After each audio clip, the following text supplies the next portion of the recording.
सादर प्रणाम मित्रों। भारतवर्ष में आज बहुत ही खुशी का दिन। आप सब जानते हैं आज हमें आजादी मिली। भारत का यह सबसे बड़ा पर्व आजादी का उत्सव है, स्वतंत्रता दिवस का दिन है। सबसे पहले सभी देशवासियों को आजादी के इस पर्व की ढेरों शुभकामनाएं। यह उत्सव लाखों बलिदानियों की शहादत को दर्शाता है, उनके शौर्यता का प्रतीक है। इसलिए ही शायद राष्ट्रध्वज में सबसे ऊपर केसरिया रंग है, जो यह प्रदर्शित करता है कि हमारे देश में वीर जवानों ने जो शौर्यता की है, जो वीरता की है, उसको दर्शित करता है। इसके बाद में सफेद रंग है, जो देश के अंदर शांति भावना को प्रदर्शित करता है। इसके बाद में हरा रंग है, जो यह दर्शाता है हमारे देश की समृद्धि और खुशहाली को। भारत की शान तिरंगे के अभिकल भक्त पिंगली वेंकैया जी थे, जो एक सच्चे देशभक्त और कृषि वैज्ञानिक भी थे। तिरंगे के वर्तमान स्वरूप को 22 जुलाई 1947 को आयोजित संविधान सभा में अपनाया गया। 15 अगस्त 1947 को लाल किले पर प्रथम बार खुले आसमान पर यह तिरंगा लहराता दिखाई दिया। तब से अब तक हर 15 अगस्त को इसका ध्वजारोहण लाल किले पर बड़े सम्मान के साथ में किया जाता है। आजादी के भारत के वीरों ने अब तक, आजाद भारत के बाद से अब तक 5 युद्ध किए हैं, जिसमें उन्होंने दुश्मनों को धूल चटाकर अपने पराक्रम का परिचय दिया है। अतुल्य आत्मविश्वास उनका देखते ही बनता है।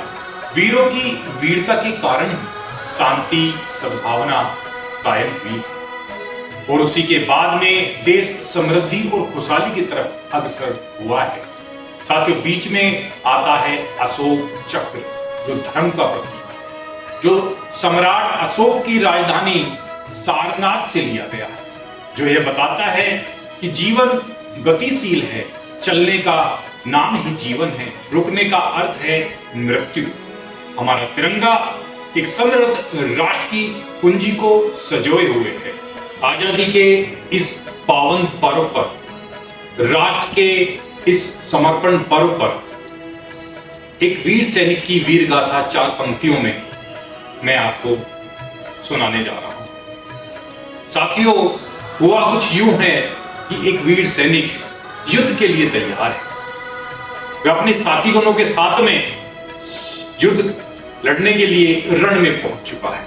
वो कहता है, हर बार की तरह हम रण तो जीतेंगे ही, यकीनन जीतेंगे, लेकिन मां भारती के लिए यदि मैं युद्ध लड़ता हुआ शहीद हो गया तो मेरी एक अंतिम इच्छा है साथियों, वो आपको पूर्ण करनी है।